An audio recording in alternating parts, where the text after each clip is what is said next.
Area of the cone is. कहा गया पहला प्रश्न में क्या कहा गया कि एरिया जो है इसका राइट सर्कुलर कोन के बेस का वो 400 पाई है। आपको पता होगा राइट सर्कुलर कोन का बेस क्या होता है, पाई आर स्क्वायर। उसका एरिया दिया गया 400 पाई यानी पाई आर स्क्वायर। अगर रेडियस आर हो तो पाई आर स्क्वायर बराबर 400 पाई दिया गया, राइट। ये सीजीएल मेंस का प्रश्न है, ठीक है। कहा गया इसकी हाइट जो है वो 15 यानी h बराबर आपको दिया गया 15। तो आपसे कहा गया कर्व्ड सरफेस एरिया क्या होगा कोन के लिए, ठीक है। अच्छा, अब आपको देखिए कर्व्ड सरफेस एरिया निकालनी है। आपको पता होगा कर्व्ड सरफेस एरिया कोन के लिए क्या होता है, pi R L. Curved surface area क्या होता है, पाई आर एल। और अगर टोटल सरफेस एरिया की बात करें तो pi R into L plus R. अब आपको एच पता है, आर भी पता है। देखिए यहाँ से पाई पाई कट जाएगा यानी आर बराबर 20 पता है, ठीक है। एच बराबर 15 तो एल बराबर होता है under root R square plus H square यानी कि ये बराबर हो जाएगा 25, ठीक है। अगर आर बराबर 20 है, एच बराबर 15 तो एल बराबर 25। अब आपको पाई आर एल निकालना है यानी आप कहेंगे पाई इंटू आर की वैल्यू 20 इंटू एल की वैल्यू 25 यानी 25 गुणे 20 यानी आपका 500 पाई आंसर हो गया। क्या हो गया, 500 पाई आंसर हो गया, ठीक है। अगले प्रश्न पे आते हैं। अगला प्रश्न देखिएगा, कहा कि ये field roller is in the shape of a cylinder, has a diameter of 1 metre and length of 1/4 metre. If the speed at which the roller rolls is 14 revolutions per minute then the maximum area that it can roll in 1 hour. कहा गया कि एक field roller है जिसका shape cylinder का है, इसका diameter 1 metre दिया गया। डायमीटर 1 मीटर यानी रेडियस होगी हाफ मीटर की, ठीक है। आपसे कहा गया इसकी जो लेंथ है, लेंथ बेसिकली हाइट के लिए कहा गया, ये 1 से 1/4 यानी कि 5/4 मीटर है। कहा गया इसकी स्पीड जो है, स्पीड मतलब ऐसे अगर ये रोलर होगा, देखिएगा ये रोलर होगा तो ये 14 राउंड मारता है 1 मिनट में। 1 मिनट में अगर ये 14 राउंड मारता है तो आप कहेंगे पूरे घंटे में कितना हो जाएगा, 1 घंटे में कितना हो जाएगा 14 गुणे 60, इतना यानी कि 14 छक्के 84 यानी 840 राउंड मारेगा। और आपको पता होगा अगर रोलर सिलेंडर है तो एक राउंड में वो 2 पाई आर एच यानी कर्व्ड सरफेस एरिया के बराबर एरिया कवर करेगा। तो 840 राउंड में 840 गुणे 2 पाई आर एच इतना एरिया कवर करेगा, ठीक है। तो अब आप देख लीजिएगा, इसको पुट करिए 2 गुणे पाई, पाई की वैल्यू 22/7 पुट कर दीजिए, गुणे आर गुणे एच गुणे 840 कर दीजिए। तो 7 दूनी 14, 14 से काटेंगे 60 आ जाएगा, 4 से कटेगा 15 हो जाएगा। देखिए 15 × 5 = 75, दूना 150 गुणे 22, 150 गुणे 22 कितना हो जाएगा 150 गुणे 22 यानी कि आप अगर सॉल्व करेंगे तो 0, 15 दूना 30, 15 दूना 30, 3 33 यानी 3300 मीटर स्क्वायर एरिया ये कवर करेगा 1 घंटे में, राइट। अगला प्रश्न वैल्यू पुटिंग से भी कर सकते हैं। आप x की वैल्यू पुट करिए, सिंप्लीफाई कर लीजिए, आपका आंसर आ जाएगा। फिर वो x की वैल्यू यहाँ पे भी पुट करके आप चेक कर लीजिए वैल्यू कितनी आ रही है। तो आपको सबसे पहले क्या करना है, आप x की वैल्यू 0 से बड़ी लेनी है, 90 से छोटी, यानी आप 30, 45 और 60 ट्राई कर सकते हैं, ठीक है। अगर आप ट्राई करना चाहते हो तो ठीक है, अदरवाइज आप बेसिक पे आ जाइएगा। sin square x minus 3 sin x plus 2 is equal to cos square X, क्योंकि एक अपॉन में है इधर मल्टीप्लाई हो जाएगा, यानी हम कह सकते हैं sin square x minus 3 sin x plus 2 बराबर कॉस स्क्वायर एक्स। अब कॉस स्क्वायर एक्स को इधर लाओ तो ये sign square X minus cos square बनेगा, यानी sign square X minus cos square x क्या लिख सकते हैं 1 माइनस साइन स्क्वायर एक्स, यानी बनेगा 1 plus sine square X minus क्योंकि ऑलरेडी लगा हुआ है minus 3 sine X plus 2 is equal to 0, यानी ये हो गया 2 sine square X minus 3 sine X plus 1 is equal to 0। इसके दो फैक्टर बनेंगे, एक 2 sine square X minus 2 sine X minus sine X plus 1 करेंगे इज इक्वल टू 0। यहाँ पर 2 साइन एक्स कॉमन ले लो, ये मिलेगा साइन एक्स माइनस 1, यहाँ पे माइनस 1 कॉमन ले लोगे तो साइन एक्स माइनस 1 इधर भी मिलेगा बराबर 0, यानी साइन एक्स माइनस 1 से डिवाइड कर दो, 2 sine X minus 1 is equal to 0, यानी साइन एक्स बराबर हाफ, यानी एक्स बराबर 30 अंश हो गया। अब एक्स बराबर 30 अंश हो गया तो यहाँ पे वैल्यू पुट करके आंसर ले लो। तो एक्स बराबर 30 पुट करोगे तो कॉस 60 1/2 हो गया, प्लस साइन 91 प्लस कॉस एक 60, साइन 60 होता है √3/2 तो ये 2/√3 हो जाएगा, यानी आपका लिखा हुआ 3/2 प्लस 2/√3, √3 से ऊपर नीचे इधर गुणा कर दो तो हो जाएगा 3/2 प्लस 2√3/3। अब हर बराबर कर लो तो हो जाएगा 9 प्लस 4√3/6, ये आपका आंसर हो जाएगा 9 प्लस 4√3/6। तो आप यहाँ से थोड़ा लंबा हो जाएगा, अदरवाइज आप क्या काम करेंगे 30, 45 और 60 पुट करके सीधे चेक कर लेंगे कौन सा सेटिस्फाई कर रहा है। आप पहला 30 पुट करेंगे तुरंत सेटिस्फाई कर जाएगा, आप सीधे यहाँ पे वैल्यू करके आंसर निकाल सकते हैं, राइट। ऐसे प्रश्न अब पूछे जाने लगे हैं और पता है CGL 19 के मेंस में आप देखिएगा तीनों दिन मतलब सेम नंबर पे क्वेश्चन आपको मिल जाएंगे ऑलमोस्ट, और सेम मतलब कंपाउंड इंटरेस्ट पे इंस्टॉलमेंट के ही क्वेश्चन हो। ऐसे क्वेश्चन करने की ट्रिक भी है और ट्रिक से ही मैं करवा दे रहा हूँ ताकि आप एग्ज़ाम में आराम से कर पाएँ। और अब CHSL में भी पूछे जा रहे हैं, CGL में भी पूछे जा रहे हैं, प्री मेन सब में पूछे जा रहे हैं, तो ये क्वेश्चन इंपॉर्टेंट बनेंगे, राइट। तो देखिएगा ये प्रश्न अच्छा है तो इसको नोट कर लीजिएगा। अगर आपको आता है तो बहुत अच्छी बात है, नहीं आता तो भी देख लीजिए। कहा कि ये loan has to be return in 2 equal instalments each of 44100 if the rate of interest is 5% per annum compounded annually then the total interest paid. कहा गया कि एक कुछ लोन हमने लिया है, कुछ अमाउंट होगा जिसको 2 इंस्टॉलमेंट में पे करना है। 44,100 रुपये की एक इंस्टॉलमेंट है, यानी कि दोनों इंस्टॉलमेंट बराबर हैं और एक 44,100 की मतलब एक है, ठीक है। कहा गया कि जो रेट है कंपाउंड इंटरेस्ट वो 5% है, तो आपसे बताना है कि कितना ब्याज आपने दिया। देखिएगा 5% रेट का मतलब होता है कि अगर आपने 20 लिया होता तो 5% के साथ 21 वापस करते। 1 साल की बात अगर हो रही है तो, अगर 2 साल की बात होती कंपाउंड इंटरेस्ट है तो 20 का स्क्वायर 21 का स्क्वायर यानी कि 400 होता तो 441 देते, क्योंकि 2 साल की बात हो रही है। दूसरे साल 400 लिया होता तो दूसरे साल 441 वापस करने चाहते कंपाउंड इंटरेस्ट पे। अब देखिएगा आपसे कहा गया कि दोनों इंस्टॉलमेंट बराबर हैं, तो ये 21 ना हो के देखो यहाँ पे 441 है दूसरे साल, तो पहले वाले को भी 441 होना पड़ेगा क्योंकि हमें पता है कि दोनों इंस्टॉलमेंट बराबर हैं। हमने कहा कि भैया 20 है तो 21, 400 है तो 441 दूसरे साल, तो हम कहेंगे देखो ये पहले साल की बात हो रही है दूसरे साल, तो दूसरे साल अगर 441 इंस्टॉलमेंट हम दे रहे हैं तो पहले साल भी 441 देना पड़ेगा, यानी इसका 21 गुना, तो ये 21 गुना करोगे तो इधर 441 हो जाएगा और इसका 21 गुना 420 हो जाएगा, ठीक है। अब आप देखिएगा आपको दिया गया कि जो हमने ये 441 इंस्टॉलमेंट कहा, ये 441 ना होके 441 के बाद डुअल जीरो है, यानी कि अगर ये 441 के बाद डुअल जीरो यानी इसका 100 गुना है तो मूलधन भी इसका 100 गुना रहा होगा, अगर इसका 100 गुना है तो ये मूलधन भी इसका 100 गुना रहा होगा। यानी आप कहेंगे टोटल ब्याज आपने कितना दिया। देखिए 42,000 रुपये पे 44,100 रुपये दिए, यानी 2100 रुपये का तो यहाँ ब्याज दे दिया। 40,000 रुपये पे 44,100 रुपये का ब्याज दिया, मतलब 44,100 रुपये पे किया, यानी 4100 रुपये का यहाँ ब्याज दे दिया, तो टोटल ब्याज कितना हो गया 2100 प्लस 4100 यानी 6200 रुपये का। समझ आ गया, तो आपका आंसर हो गया 6200। समझ गए क्या करना है। देखिएगा आपने कहा 20 रुपये अगर लिया होता 5% पे तो 21 रुपये वापस करते साल के अंत में। दूसरे साल के अंत में 20 का स्क्वायर इधर हो जाता, 21 का स्क्वायर कंपाउंड इंटरेस्ट है, सो आपको समझ में आ गया होगा, यानी 400 रुपये लेते तो 441 पे करते। अब आपको एक चीज़ ध्यान रखना है, 441 रुपये ना होके आपको पता है पहली चीज़ तो कि इंस्टॉलमेंट दोनों बार बराबर है, यानी यहाँ पे 441 है तो यहाँ पे भी 441 होना चाहिए जो कि 21 है, यानी इसका 21 गुना करना पड़ेगा, तो इधर 21 गुना करा तो मूलधन भी 21 गुना हो जाएगा, यानी 420 लेते तो 441 पहले साल के अंत में पे करते 5% के रेट में। अब आपने कहा कि भैया इंस्टॉलमेंट मेरी 441 पहले साल की आ गई, 441 दूसरे साल, क्योंकि दोनों को बराबर रखना है। अब हम जब देख रहे हैं प्रश्न को तो ये 44,100 है, 441 के बजाय 44,100 है, यानी इसका 100 गुना कर दो, मूलधन 100 गुना, यहाँ 100 गुना, यहाँ 100 गुना, मतलब सबको 44,100 बनाना है, तो इसको अगर 100 गुना करोगे तो मूलधन भी तो करना पड़ेगा। अब आपने कहा कि भैया 42,000 लिया था 44,100 पे किया, यानी 2100 यहाँ ब्याज, 40,000 लिया था 44,100 पे किया, यानी 4100 यहाँ ब्याज, टोटल ब्याज आपका 6200 हो गया। समझ आ गया होगा, राइट। देखिएगा कहा कि नंबर ऑफ फैक्टर्स ऑफ 3600 निकालना। अब देखो फैक्टर्स निकालना आपको मैंने एक वीडियो प्रोवाइड कर दी, वो वीडियो मैं टेलीग्राम पे शेयर भी कर दूंगा, आप जाके देख लीजिएगा, और इधर कम्युनिटी टैब में भी शेयर कर दूंगा। वो फैक्टर्स पे जितने क्वेश्चंस बन सकते हैं फैक्टर से रिलेटेड वो सारे करवा रखे हैं उस वीडियो में, 30 मिनट या 25 मिनट की वीडियो की, बहुत इंपॉर्टेंट। क्योंकि देखो 3600 के नंबर ऑफ फैक्टर्स यानी गुणनखंडों की संख्या निकालें, तो आप 3600 को पहले फैक्टराइज करो। तो 3600 को फैक्टराइज करने के लिए हम कह सकते हैं 2 गुणे 2 गुणे 2 कर लिया, तो 8 से काटोगे 8 चौको 32, और ये एक बार 2 और आएगा, 2 दूनी 4 दूनी 8 दूनी 16 गुड़े 3, देखो 16 गुड़े, देखो 16 से डिवाइड करोगे तो कितना बचेगा, 16 दूना 32, और ये आपका बचेगा 4 40, 16 दूना 32, ये 225 बचेगा। 3 से काटोगे तो कितना बचेगा 75 बचेगा, फिर 3 से काट दोगे, फिर ये, फिर 5 से कटेगा, फिर 5 से कटेगा, ठीक है।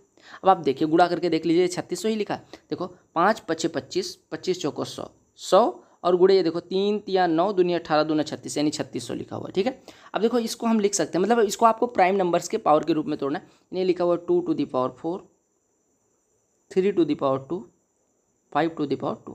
अब आपको पता है कि हम सबसे पहले क्या काम करते हैं, प्राइम नंबर्स के पावर के रूप में तोड़ते हैं, उसके बाद क्या करते हैं पावर में एक एक ऐड कर देते हैं। 4 में एक ऐड करोगे 5, 2 में एक ऐड करोगे 3, 2 में एक ऐड करोगे 3, और सबका गुणा कर देते हैं, यही नंबर ऑफ फैक्टर्स आ जाएंगे, यानी 5 या 15 या 45। नंबर ऑफ फैक्टर्स कितने हो गए 45। समझ आ गया। अगला प्रश्न देखिएगा, इस वीडियो में मैंने मेंसुरेशन के ज़्यादा प्रश्न लिए हैं ताकि सारे टॉपिक्स हमारे 15 सेट में कवर हो जाएं अच्छे से। क्योंकि the base of A right prism is a rectangle with sides 20, 21 and 29, if its volume is 7560 centimeter cube, then its lateral surface area in centimeter square will be, ध्यान से देखिएगा, आपको राइट प्रिज्म के जो बेस है उसकी sides दी गई है, वॉल्यूम दिया गया, आपको लेटरल सरफेस एरिया निकाल। आपको लेटरल सरफेस एरिया के लिए पता होना चाहिए, प्रिज्म की लेटरल सरफेस एरिया होती है perimeter of base into height. अब पेरीमीटर ऑफ बेस तो आपको पता है क्योंकि तीनों साइड्स पता है, लेकिन हाइट नहीं पता। हाइट कैसे निकलेगी? आपको इसका वॉल्यूम देगा। वॉल्यूम क्या होता है? Area of base. Area of base देखो 20, 21 और 29 ट्रिपलेट बनाएगी, यानी राइट एंगल ट्राइंगल बनेगा, तो इसकी एरिया हो जाएगी हाफ इंटू 20 गुणे 21, क्योंकि लंब गुणे आधार होता है 20 गुणे 21 और गुणे हाइट। ये एरिया ऑफ बेस हो गया, इसमें हाइट से गुणा करेंगे तो ये हमारी क्या निकाल के दे देगा? वॉल्यूम। अब यहाँ से वॉल्यूम के लिए सॉल्व कर लो तो 2 से 1 कटेगा 10 हो जाएगा, 21 से काटोगे तो 21 या 63, 21 छक्के 126, ये 0 हो जाएगा, ये कटा, यानी h बराबर 36 होगी। अब हाइट आपकी 36 आ गई। अब आपको पता है क्या निकालना है? Lateral surface area. Lateral surface area होती है पेरीमीटर ऑफ बेस, तो 20, 21, 41 और 29 70 गुणे हाइट 36, ये आपका हो गया 0, 7 छक्के 42, 7 21 4 25, यानी 2520 आपका आंसर हो जाएगा। 2520 आपका आंसर हो जाएगा लेटरल सरफेस एरिया। देखिएगा एंगल बाइसेक्टर थ्योरम पे बेस्ड है। अच्छा एक चीज़ और बताना है, आज 50,000 अपने पे पूरे हो गए, 50 के मेंबर्स कंपटीशन प्रिपरेशन फैमिली में। तो मैं सेलिब्रेट करने वाला था, लेकिन घर में सिस्टर की तबीयत ख़राब थी और दादी की भी एक साथ ही, थोड़ी मतलब वो चीज़ें नहीं थी, इस वजह से नहीं कर पाया। बाकी बर्थडे के दिन ज़रूर सेलिब्रेट करेंगे इसका भी। और थैंक यू सबको, आप सबका लव और जो ये फेथ है मुझ में, ठीक है, विश्वास जो है, इसकी वजह से ये सफल हो पाया। वरना मैंने 0 से स्टार्ट जब किया था तो ये 50 के मेरे लिए बड़ा नंबर था, आज भी बड़ा नंबर है, ठीक है।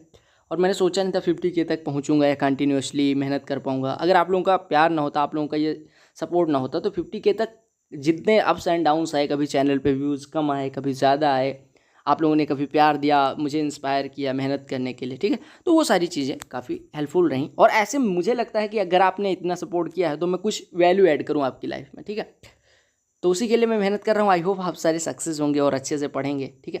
देखिएगा ये प्रश्न देखिएगा, कहा गया the bisector of angle B is triangle A B C meet A C at D. कहा गया ट्राइंगल ए बी सी में जो बी का क्या है, बाइसेक्टर है, यानी कि समद्विभाजक है, वो ए सी को डी पे मिलता है। बी का बाइसेक्टर ए सी को डी पे मिलता है, यानी ये डी पॉइंट है। कहा कि ए बी बराबर 10 दिया गया, ए बी बराबर 10 दिया गया, बी सी बराबर 11 दिया गया, बी सी बराबर 11 दिया गया, ए सी बराबर 14 दिया गया, ए सी बराबर 14, यानी ये वाली लेंथ 14 दी गई। तो आपको ए डी की लंबाई निकालनी है, ए डी की लंबाई यानी ये वाली लंबाई, ये वाली। आपको पता होगा अगर ये एंगल बाइसेक्टर है तो एंगल बाइसेक्टर थ्योरम क्या कहती है कि अगर एंगल बी का बाइसेक्टर बी डी हो तो आप कहेंगे कि A B by B C जो होगा वो बराबर हो जाएगा A D by D C, ठीक है। यानी A B by B C यानी कि 10/11 बराबर हो जाएगा A D by D C. यानी आप कहेंगे ए डी और डी सी का अनुपात 10 और 11 हो जाएगा। यानी अगर ए डी निकालना है तो आप कहेंगे 10 हिस्सा होगा आउट ऑफ 10 + 11, 21 हिस्सा में से 10 हिस्सा होगा एडी की लंबाई कितने के? 14। 7 दूनी 14, 7 या 21, यानी कि हो गया 20/3 सेंटीमीटर, ठीक है। तो एंगल बाइसेक्टर थ्योरम आपको पता होनी चाहिए। इंटरनल बाइसेक्टर, एक्सटर्नल बाइसेक्टर भी मैंने करवाया, प्रीवियस ईयर शिफ्ट देखिएगा आप। प्रश्न देखिएगा, कहा कि average weight of a certain number of student in a group is 72 kg। If 10 student having an average weight of 78 kg leave and 4 student having an average weight of 80 kg join the group, the average weight of the students in the group decreases by 0.7। Number of students initially in the group was. कहा गया कि कुछ students का wait 72 kg, हम मान लेते हैं x students थे, उनका वेट 72 था, तो टोटल कितना हो जाएगा 72x। मैं एक्स से देखो कितना आसानी से करवा रहा हूँ। तो अगर 10 स्टूडेंट जिनका वेट 78 था वो छोड़ देते हैं, यानी 780 छोड़ के चले गए। और कहा गया 4 बच्चे जिनका वेट 80 एवरेज था, 80 अगर 4 लोगों का एवरेज है तो टोटल कितना हो जाएगा 80 चौको 320, ये ज्वाइन कर लेते हैं। तो कहा गया जो एवरेज था वो 0.7 से घट जाता है। अगर पहले एवरेज कितना था 72, उस 0.7 से घटेगा तो 71.3 हो जाएगा। और अब स्टूडेंट्स कितने बचे? एक्स थे 10 छोड़ के चले गए, यानी x-10 और 4 आ गए, यानी x-6 बचे हैं। ये आपका, यानी आपको पता चल गया कि भैया 72x - 780 + 320 बराबर 71.3 इंटू x-6। अब आप देखिएगा इसको सॉल्व करिएगा तो 71.3 72 में से घटेगा 0.7 हो जाएगा, यानी 0.7 x बराबर ये कितना हो जाएगा 780 - 320, तो माइनस ये घटा दीजिएगा, 6 × 18, 6 × 9 = 6, 7, 6 × 7 = 42, यानी 427.8। अब 780 में से पहले 10 से गुणा कर लो, यानी 7x बराबर हो गया 7800 - 3200 - 4278, घटा लो 32 और 42 कितना हो गया? ये 74 हो गया। ये देखिएगा ये आपका हो गया 7 और ये हो गया 4, 7478 हो गया। 7478 अगर 7800 में से घटाओगे तो आपका बचेगा 322, 7x बराबर 322, यानी x बराबर कितना हो गया, 7 चौको 28, 7 छक 42, 46 स्टूडेंट थे पहले शुरुआत में। ठीक है, आप ऐसे भी कर सकते हैं। अदरवाइज आपको ध्यान रखना है कि भैया 78 वाले छोड़ के जा रहे हैं, 80 वाले ज्वाइन कर रहे हैं, यानी 78 ये 6 मतलब 6 किलोग्राम प्रति किलोग्राम ज़्यादा थे। ठीक है, और देखो ये एवरेज से 6 किलोग्राम ज़्यादा थे और ऐसे 10 स्टूडेंट थे, यानी 60 हमारा निकल गया होगा एवरेज से। और 80 वाले 4 ज्वाइन कर लेते हैं, यानी 8 एवरेज से ज़्यादा वाले, देखो 72 एवरेज है, 80 वाले ज्वाइन कर रहे हैं, यानी एवरेज से 8 ज़्यादा, 4 स्टूडेंट आते हैं, यानी 60 निकला था। और कितने कितने हुए, देखो 60 निकला था और जुड़ा कितना, 8 चौको 32, यानी कि हमारा प्लस में कितना हुआ, 28। ठीक है, अब 28 में 0.7 kg एवरेज डिक्रीज हुआ है, यानी इसको 0.7 से डिवाइड करोगे तो ये 40 आ जाएगा। और 40 में आप कहेंगे 40 स्टूडेंट तब बचे हैं जब 10 निकले हैं और 4 ऐड हुए हैं, यानी कि 40 स्टूडेंट तब बचे जब इनिशियल नंबर में से 10 निकले और 4 ऐड हुए, ये बराबर 40 है, तो आप कहेंगे इनिशियल बराबर हो जाएगा 46। समझ आ गया? आपको क्या करना है मैं फिर से समझा रहा हूँ। देखो इसकी शॉर्ट ट्रिक क्या है, 10 स्टूडेंट 78 एवरेज वाले निकल गए, 72 सबका एवरेज है, 78 वाले निकल रहे हैं, यानी 6 किलोग्राम प्रति किलोग्राम ये लेके जा रहे हैं। इन्होंने नुकसान कितना किया, 6 किलोग्राम पर हेड के हिसाब से 10 लोगों में, यानी 60 किलोग्राम का नुकसान होता है। ठीक है, कहा गया 80 वाले, 80 एवरेज से कितना ज़्यादा है, 8, ऐसे कितने लोग ज्वाइन करते हैं, 4, यानी 32 इसमें ऐड हो गया, यानी कि -28 का नुकसान हो रहा है, यानी कि 28 किलोग्राम का नुकसान हो रहा है। और 28 किलोग्राम का नुकसान 0.7 एवरेज में चेंज ला देता है, यानी कि एवरेज कितना हो गया होगा, जो बचे हैं उनके एवरेज में 0.7 का चेंज ला देता है, यानी कि अब बचे कितने होंगे, 28/0.7, यानी 40 अभी बचे हैं। आप कहेंगे 40 बचे हैं, 40 कब बचे हैं, जब 4 लोग ज्वाइन कर लेते हैं, यानी कि वैसे होना चाहिए 36, और 10 लोग छोड़ देते हैं, यानी कि 10 और थे पहले, 46 टोटल थे। ठीक है, देख लो, कहा गया the sides of a triangle are 56, 90 and 106, the circumference of it circumcircle. 56, 90 और 106 के बीच अगर आप देखें तो ये 28, 45 और ये कितना 53, ये ट्रिपलेट बनाते हैं, तो इनका दूना भी ट्रिपलेट बनाएगा, यानी राइट एंगल ट्रायंगल हो जाएगा। अगर ये राइट एंगल ट्रायंगल है तो इसके लिए जो सर्कम सर्कल की रेडियस यानी सर्कम रेडियस होगी वो क्या होती है, वो हाइपोटेन्यूज की आधी होती है, यानी हाइपोटेन्यूज की आधी कितनी हो जाएगी, यानी सर्कम रेडियस कितनी हो जाएगी, हाइपोटेन्यूज की आधी, हाइपोटेन्यूज 106 है, उसका आधा 53।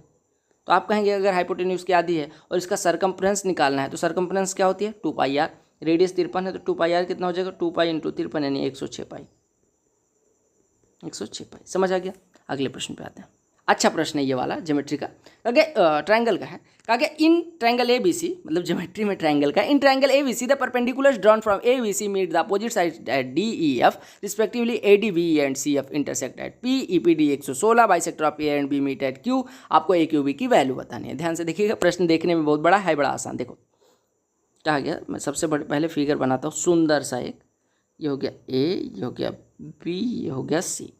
बाइसेक्टर्स को मतलब क्या है, परपेंडिकुलर मतलब ये 90 डिग्री पे यहाँ इंटरसेक्ट करेगा, ये 90 डिग्री पे यहाँ इंटरसेक्ट करेगा, और 1 मिनट, ये 90 डिग्री पे यहाँ इंटरसेक्ट कर रहा है। ठीक है, ये कहा गया P पे इंटरसेक्ट करते हैं तीनों, हमने कह दिया भैया ये P पॉइंट है। ठीक है, अच्छा ये D है, ये E है, और this point is called F, मतलब दिस पॉइंट इज कॉल्ड नहीं, दिस पॉइंट इज या। ठीक है, अब कहा गया कि भैया EPD जो है वो आपका 116, यानी ये वाला एंगल आपको दिया गया 116। अब होता है 116 है, ये 90 है, ये 90 है, तो ये वाला कोण कितना हो जाएगा, देखिए आप कहेंगे भैया कि देखो ये 116 है, ये 90 है, ये 90 है, यानी ये दोनों 180, और ये क्वाड्रिलेटरल बन रहा है। DCEP एक चतुर्भुज है, उसके चारों कोणों का योग 180 और प्लस 180 यानी 360 होना चाहिए। अगर ये दोनों मिलकर 180 हो रहे हैं तो ये दोनों भी 180 हो जाएंगे, यानी अगर ये 116 है तो इसको कितना होना पड़ेगा, 64 अंश होना पड़ेगा। अब अगर ये 64 है तो आप ऐसे देखिए, एक ट्राइंगल बना दीजिए, ये C है, ये A है, ये B है, C आपको दिया गया 64 अंश। अब कहा गया A और B के जो बाइसेक्टर हैं वो Q पे मिलते हैं, यानी A और B के बाइसेक्टर जो हैं वो Q पे मिलते हैं। तो आपसे पूछा गया AQB की वैल्यू, आपको पता होगा कि अगर बाइसेक्टर Q पे मिलते हैं तो Q क्या हो जाएगा, इन सेंटर हो जाएगा, और कोण AQB की वैल्यू क्या होती है, अगर इंटरनल बाइसेक्टर 90 + C/2, 90 + 32, यानी 90 + 64/2 यानी 32, 90 + 32 122 हो जाएगा। तो आपका आंसर 122 हो गया, राइट। तो आप कर सकते थे ये प्रश्न, लेकिन थोड़ा सा दिमाग लगाना था। कहा कि market price of an article is 800, it is sold at 19% discount if there is a gain of 8%, by what % above the cost price was the article marked. कहा कि मार्केट प्राइस 800 रुपये है, इसको हमने 19% डिस्काउंट पे बेचा, यानी 81 रुपये के कितने पे 81% पे बेचा। 800 का 81% कितना हो जाएगा भैया, आप कहेंगे 8 कम 8 8 8 64 यानी 648। अब अगर 648 में कोई चीज़ बेचने पे 8% का प्रॉफिट है, यानी कि आप कहेंगे कि 600 रुपया लिखा रहा होगा। देखिए 600 लिखा रहा होगा तभी तो 8% का 648 में बेचने पे लाभ होगा। अब आप कहेंगे मतलब 108% अगर 648 है तो 100% 600 हो जाए। अब कहा गया कि कॉस्ट प्राइस है, CP आ गया, ये मार्केट प्राइस है, कहा गया इससे कितना परसेंट बढ़ा के मार्क किया गया था, तो आप कहेंगे 600 था इसका इनिशियल प्राइस यानी कॉस्ट प्राइस, 800 लिखा गया था यानी 200 बढ़ाया गया था कितने पे 600 पे, तो 200/600 यानी इतना बढ़ाया गया था 1/3 हिस्सा, 1/3 हिस्सा कितना होता है 33 1/3%। हाइट एंड डिस्टेंस का प्रश्न, कहा गया from a point exactly midway between the foot of two towers are P and Q the angle of elevation of their tops are 30 degree and 60 degree. देखिएगा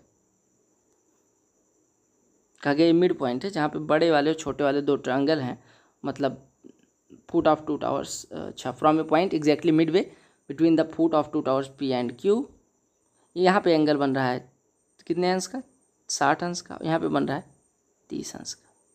ठीक है, अच्छा नहीं ये कैसे हो सकता है, छोटा वाला आपको पता है कि कम एंगल बनाएगा और बड़ा वाला ज़्यादा एंगल बनाएगा, यानी ये 30 अंश हो जाएगा और ये 60 अंश हो जाएगा, गलती ना करिएगा। ठीक है, कहा गया ratio of Heights of P and Q। अब देखिएगा ये दूरी आपको पता है A है, ठीक है, ये वाली दूरी भी A है क्योंकि मिड पॉइंट है। अब अगर हम इसकी हाइट H1 माने, इसकी हाइट H2 माने, तो आप कह सकते हैं tan 30 यानी 1/√3 इज इक्वल टू H1/A, और हम ऐसे कह सकते हैं tan 60 यानी √3 बराबर H2/A, और डिवाइड कर दीजिए, ये डिवाइड करेंगे तो ये हो जाएगा 1/3 बराबर H1/H2, इनकी हाइट्स का रेशियो 1:3 हो जाएगा। ठीक है,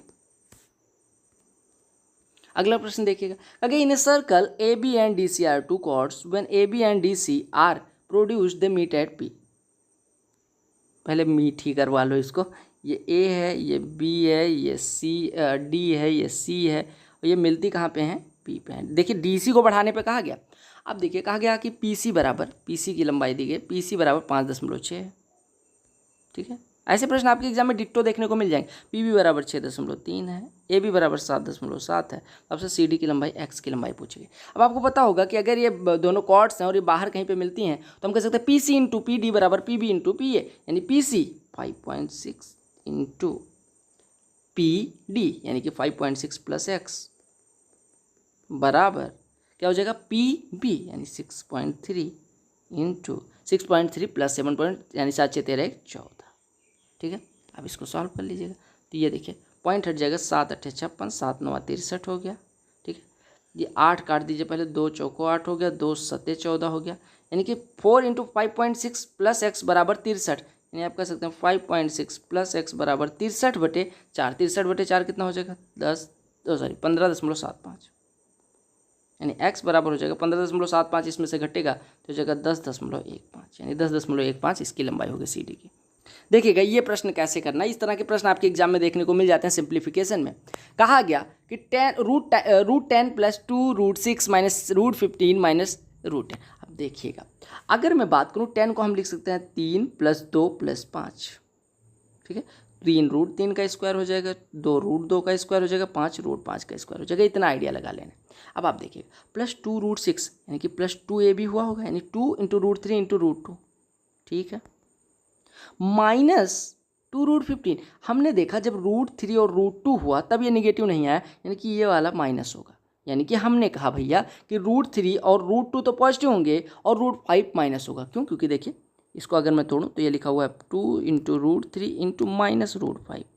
ठीक है, और ऐसे करेंगे 2 इंटू √5 माइनस वाला इंटू √2। अब देखिए अगर मैं मानूँ भैया कि √3 ये प्लस प्लस लगा दो, ठीक है, तो ये 3 2 5 5 10 A² plus B² plus C², ठीक है, plus 2AB plus 2BC plus 2C। आप देख पा रहे यहाँ पे माइनस √5 का स्क्वायर कर सकते हैं, क्योंकि देखिए C की जगह पे माइनस √5 आ रहा है, यानी ये किसका स्क्वायर बन जाएगा A plus B plus C का, यानी A की जगह पे √3, B की जगह पे √2 और C की जगह पे माइनस √5, इसका स्क्वायर बनेगा और रूट ऑलरेडी लगा हुआ है, यानी कि स्क्वायर से ये हट जाएगा, यानी आपका 4th ऑप्शन करेक्ट हो जाएगा। ये प्रश्न देखिएगा, कहा गया if √10 - 2 21 plus under root 8 plus 2 root 15 is equal to root A plus root B where A and B are positive integers then the value of root A B is closest to.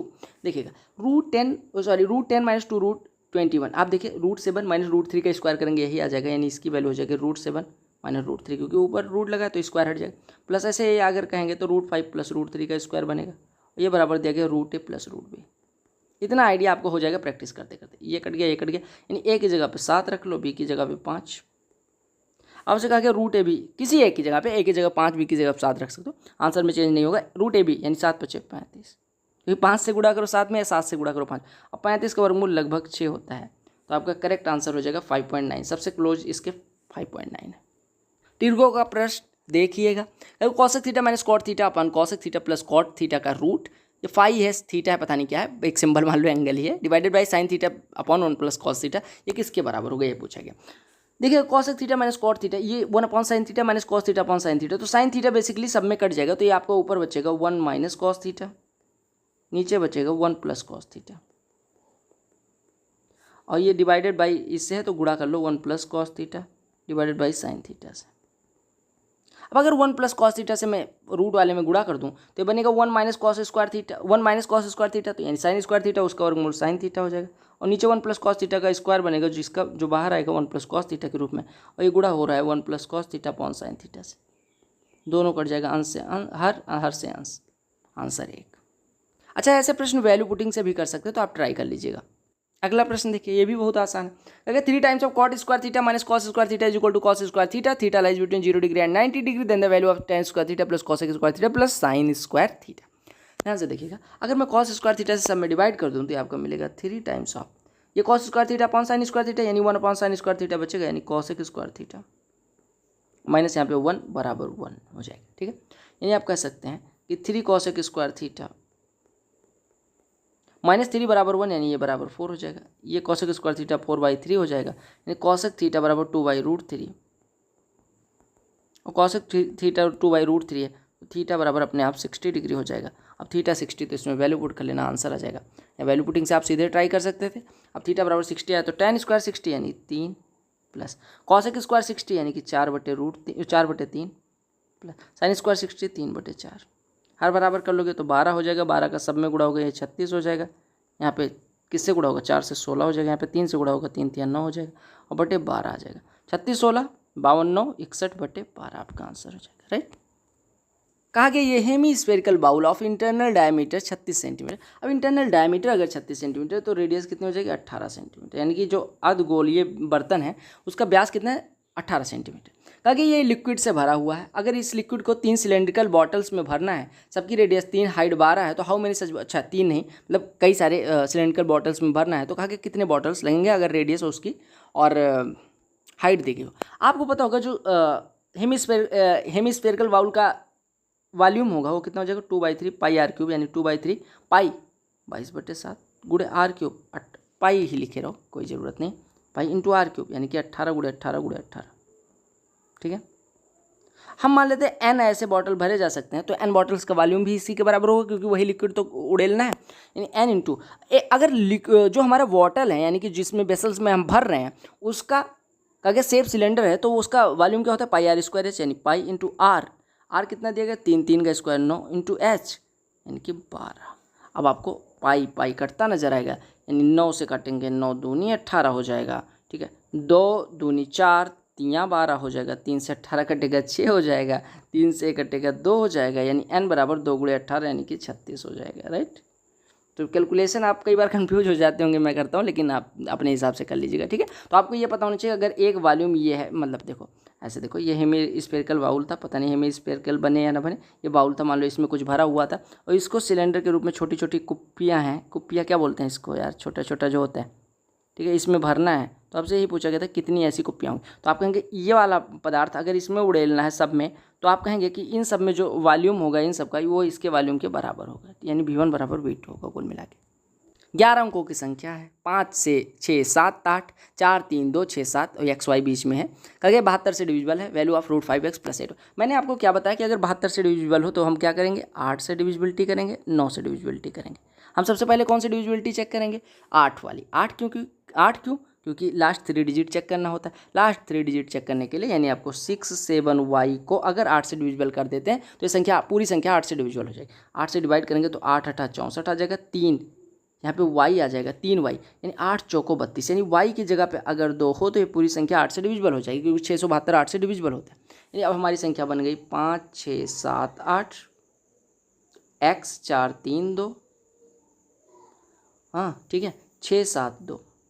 अब इसको 9 से divisible करना। 9 से divisibility का rule क्या है? सम of digit 9 से कटना चाहिए। तो 2 7 9 6 15, 2 17 3 20, 4 24, 8 32, 7 39, 6 45, 5 50, यानी 50 प्लस x हमारा बन रहा है। फिर से जोड़ लीजिएगा, 5 6 11, 7 18, 8 26, 4 30, 3 33, 2 35, 6 41, 7 48, 2 50। अब सम ऑफ डिजिट 50 प्लस x है, इसको 9 से कटना चाहिए, यानी 54 9 से कटता नजर आ रहा है 50 के बाद, यानी x बराबर 4 हो गया।